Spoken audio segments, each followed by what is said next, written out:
DEF and DPF emulator installation in Terex TDS V20.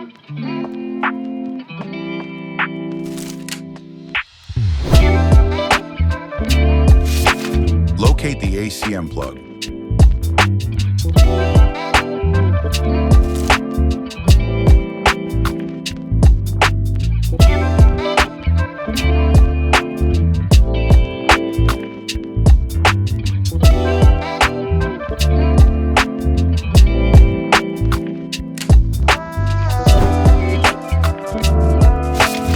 Disconnect the ACM plug.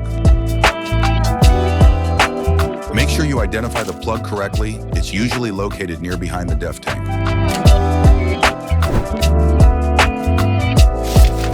Connect the emulator instead of the ACM.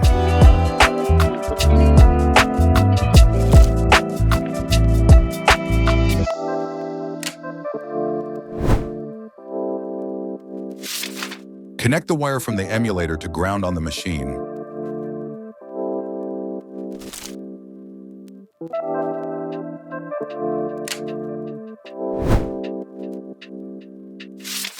If DPF errors exist on the opposite side of the machine, solder the code eraser to the CAN diagnostic plug.